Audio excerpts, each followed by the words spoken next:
বিশ্ববরেণ্য বিজ্ঞানী সত্যেন্দ্রনাথ বসু রচিত গ্যালিলিও প্রবন্ধের বেশ কিছু গুরুত্বপূর্ণ 5 নম্বরের প্রশ্ন নিয়ে আমি শর্মিষ্ঠা আজ আমার ধারাপাতকে নিয়ে চলে এসেছি। এটি পশ্চিমবঙ্গ সরকার একাদশ ও সিবিএসই একাদশের পাঠ্য প্রবন্ধ। আমি একটা একটা করে পরপর প্রশ্নগুলো পড়ব এবং তার উত্তরগুলো প্রতিবারের মতো বলে যাব। 1. দুঃখ কষ্টে গ্যালিলিওর জীবনের শেষ 9 বৎসর কাটল।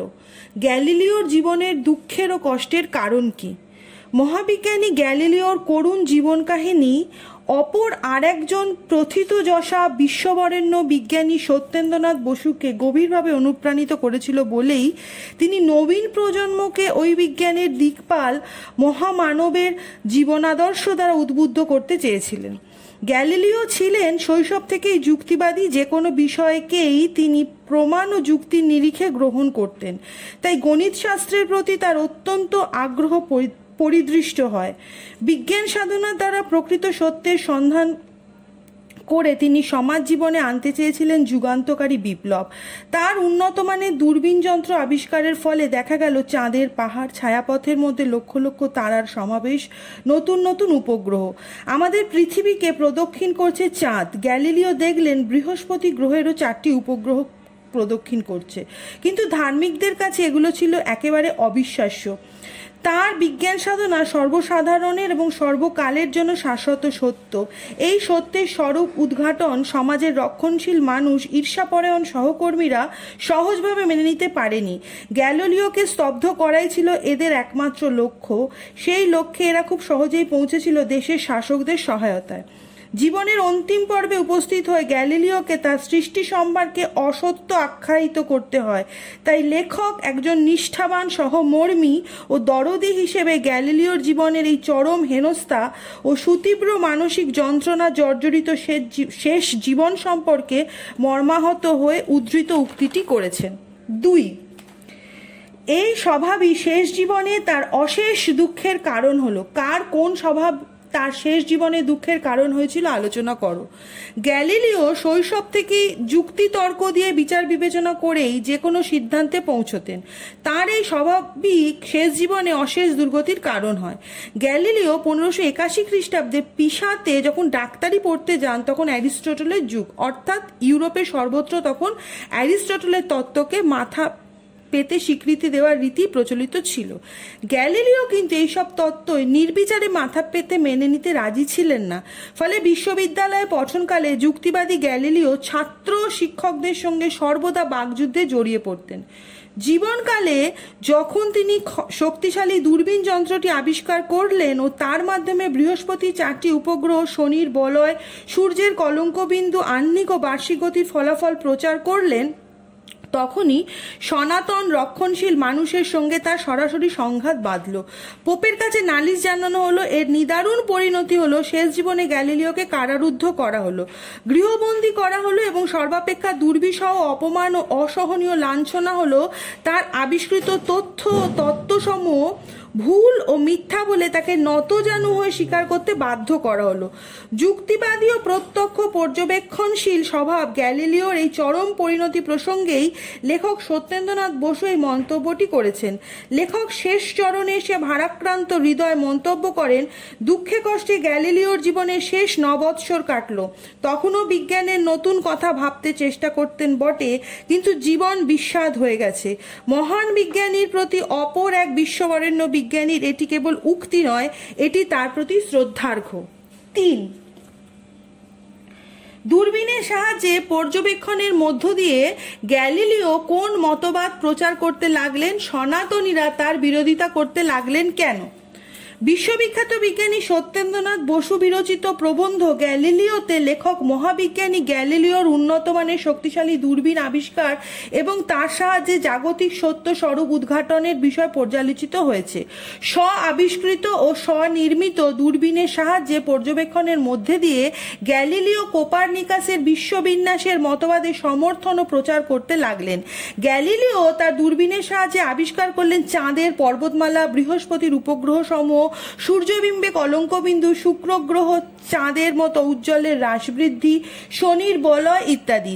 কোপার্নিকাসের মতবাদ গ্যালিলিও অভ্রান্ত মনে করলেন। যুক্তিবাদী গ্যালিলিও সকলকে তার সপক্ষে সমর্থনের আশায় ও উদ্দেশ্যে প্রকৃত তথ্য ও সত্যের প্রমাণ ও ব্যাখ্যা সহ বই রচনা করলেন। তা সত্ত্বেও সনাতনীরা কিন্তু তার বিরোধিতা করতে লাগলেন।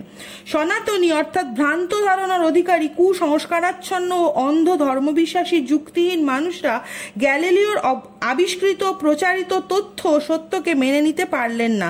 ফ্লোরেন্সের ডোমিনিয়ান সম্প্রদায়ের সন্ন্যাসীরা, বিশ্ববিদ্যালয়ের নানা অধ্যাপক ও ছাত্ররা বিভিন্ন কারণে গ্যালিলিওর বিরুদ্ধাচরণ করতে লাগলেন। ধর্মযাজকরা প্রচার করতে লাগলেন যে গ্যালিলিওর অধ্যাপনা ধর্মবিশ্বাসের পরিপন্থী, বাইবেলের অনেক কথা সরাসরি বিরুদ্ধে। সুতরাং ধর্মবিদ্বেষী গ্যালিলিও বাইবেলের ওপর মানুষের বিশ্বাস নষ্ট করতে চাইছেন। এইভাবে সনাতনীরা পরম ধর্মবিশ্বাসে গ্যালিলিওর চরম বিরোধিতা করতে লাগলেন। 4. গ্যালিলিওর দূরবীন আবিষ্কারের কাহিনী ও পরবর্তীকালে সেই যন্ত্র গ্যালিলিওর বাণিজ্যিক সাফল্যের ক্ষেত্রে কতখানি কার্যকরী তা আলোচনা করো। বিশ্ববিখ্যাত বিজ্ঞানী সত্যেন্দ্রনাথ বসু বিরচিত গ্যালিলিও প্রবন্ধে লেখক গ্যালিলিও দূরবীন আবিষ্কারের কাহিনী বিবৃত করেছেন। দূরবীন যন্ত্রটি আবিষ্কারের ঘটনাটি ছিল অন্য একটি ঘটনার পরিণতি। 1609 খ্রিস্টাব্দে হল্যান্ডের এক ব্যক্তি কাঁচের লেন্স নিয়ে নাড়াচাড়া করতে গিয়ে একটি নলের দুপাশে চোখ রেখে দেখলেন তাতে দূরের জিনিস বড় দেখায়, যেন খুব কাছে সেই বস্তুটি এগিয়ে এসেছে। এই বিশেষ ঘটনাটি গ্যালিলিওর কানে গিয়ে পৌঁছায়। তিনি নানা পরীক্ষার মধ্যে দিয়ে আলোর রেখাপথের বিচার করতে লাগলেন। হল্যান্ডে যে দূরবীন আবিষ্কৃত হয়েছিল তাতে বস্তুকে উল্টো দেখাতো। গ্যালিলিও এমন দূরবীন আবিষ্কার করলেন যাতে কোনো বস্তু সোজা ও স্বচ্ছ দেখা যায়। গ্যালিলিও দূরবীন যন্ত্রের আবিষ্কার খুব অল্পকালের মধ্যে প্রচারিত হয়ে গেল। ভেনিসের লক্ষ্য সমুদ্রপথে বাণিজ্য করা, তাই ভেনিসে গ্যালিলিওর কদর বেড়ে গেল। ভেনিসের বাণিজ্যিক উন্নতির ক্ষেত্রে এই দূরবীন যন্ত্রের ব্যবহার ও তার দ্বারা শত্রুকে অন্বেষণ করাও সহজসাধ্য হলো। তাই ভেনিসের কর্তৃপক্ষ গ্যালিলিওকে দূরবীন যন্ত্রের উৎপাদন করতে খুবই উৎসাহিত পরামর্শ দিলেন। বিজ্ঞান মনস্ক গ্যালিলিও আরো শক্তিশালী দূরবীন যন্ত্র নির্মাণ ও যোগান দেওয়ার ব্যবস্থা করতে শুরু করেন। ফলে বাড়িটি তার কার্যক্রমে ফ্যাক্টরি হয়ে উঠল। এইভাবেই দূরবীন যন্ত্র আবিষ্কার গ্যালিলিওর জীবনে বাণিজ্যিক সাফল্যের ক্ষেত্রে কার্যকরী হয়ে ওঠে। 5. এ সত্ত্বেও পৃথিবী চলমান। খুব ইম্পর্টেন্ট এই লাইনটা। কোন পরিস্থিতিতে ও কেন গ্যালিলিও এই কথা বলেছিলেন ব্যাখ্যা করো। উন্নত মানের দূরবীন যন্ত্রের মাধ্যমে চাঁদের পর্বতমালা, বৃহস্পতির উপগ্রহ, সূর্যবিম্বে কলঙ্কবিন্দু, শনির বলয় ইত্যাদি বহু বিষয়ের আবিষ্কার গ্যালিলিওকে বৈজ্ঞানিক হিসাবে প্রতিষ্ঠিত করে। তিনি একদিকে নিজের আবিষ্কার আর অন্যদিকে কোপার্নিকাসের তত্ত্বকে সমৃদ্ধ করে বই রচনা করতে লাগলেন। তার স্বতন্ত্র ভাবনা চিন্তার বহিঃপ্রকাশ ধর্মীয় গোঁড়ামির মূলে কুঠারাঘাত করল। বাইবেলপন্থী সকলের তিনি বিদ্বেষের পাত্র হয়ে উঠলেন।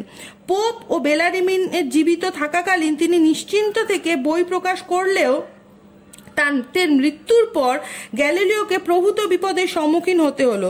নতুন পোপ তাকে সুনজরে দেখতেন না, ফলে তিনি দোষী সাব্যস্ত হলেন এবং সাজা স্বরূপ তাকে স্বীকার করানো হলো তিনি এতদিন পর্যন্ত যেসব তথ্য আবিষ্কার করেছেন তা ভুল। এমনকি বিচারকদের সামনে অনুতাপ ব্যঞ্জক সাদা পোশাক পরিহিত গ্যালিলিওকে হাঁটু গেড়ে তার দোষ স্বীকার করতেও হয়েছিল। প্রথমে তাকে সিয়ানাতে আর্চ বিশপের নজরবন্দি রাখা হলো, তারপর ফ্লোরেন্সে নিজ গৃহে অন্তরীণ থাকেন তিনি। চূড়ান্ত কষ্ট সহ্য করেও তিনি সত্যের জন্য সকল শাস্তি মাথা পেতে নিয়েছিলেন। কিন্তু তিনি যে বিজ্ঞানী, তাই তার আবিষ্কৃত তথ্যই সত্য, যা চিরন্তন। এই সত্যকে প্রতিষ্ঠা করতেই তিনি বিচারকদের সামনে হাঁটু গাড়া অবস্থায় দোষ স্বীকারে বাধ্য হওয়ার পর উঠে দাঁড়িয়ে বললেন, এ সত্ত্বেও পৃথিবী চলমান। 6. গ্যালিলিও তার বন্ধুকে লেখা চিঠিতে যা লিখেছিলেন তার বক্তব্য নিজের ভাষায় বিবৃত করো। গ্যালিলিও প্রবন্ধে বিশ্ববিখ্যাত বিজ্ঞানী সত্যেন্দ্রনাথ বসু কয়েকটি চিঠির উল্লেখ করেছেন, যেখানে গ্যালিলিও একদিকে মানসিক চিন্তাভাবনা আর অন্যদিকে অর্থোপার্জনের জন্য প্রয়োজনীয় প্রয়াস সম্বন্ধে সবিশেষ উল্লেখ করেছেন। তিনি পাডুয়া বিশ্ববিদ্যালয়ে অধ্যাপনার কাজে নিযুক্ত থাকাকালীন মঞ্চে ভাষণ দিয়ে অতিরিক্ত প্রয়োজনীয় অর্থ রোজগার করতেন, কারণ তার ওপর গোটা পরিবারের, বিশেষত তার ভাই মাইকেল অ্যাঞ্জেলোর স্ত্রী ও 7 ছেলেমেয়ের দায়িত্ব ছিল। এদিকে তার বিজ্ঞান পিপাসু মন ছিল বিজ্ঞান সাধনায় উদ্গ্রীব। তাই বন্ধুকে তার বাস্তব পরিস্থিতি জানিয়ে তিনি লেখেন, পাডুয়া ছাড়া অন্য কোনো শহরে গিয়ে অধ্যাপনা করতে ইচ্ছাও হয় না নানা কারণে, অথচ অবসর না পেলে কাজও এগোবে না। ভেনিসের গণতন্ত্র নিয়ে তিনি নিশ্চিত থাকলেও সেখানে গবেষণাধর্মী কোনো কাজের জন্য যে তাকে অবসর দেওয়া হবে এমনটা তিনি মনে করতেন না। গবেষণার কাজের জন্য তিনি একমাত্র কোনো রাজার কাছ থেকে অর্থানুকূল্য পেতে পারেন বলে মনে করতেন। এর মধ্যে যেটুকু অবসর তিনি পেয়েছিলেন তাতেই তিনি দূরবীনের মতো শক্তিশালী যন্ত্র আবিষ্কার করেছিলেন। বন্ধুকে তিনি লিখেছিলেন, রোজ রোজ নানা উদ্ভাবন করা যাচ্ছে, অবসর ও সাহায্য পেলে অনেক বেশি পরীক্ষা আবিষ্কার করতে পারবো।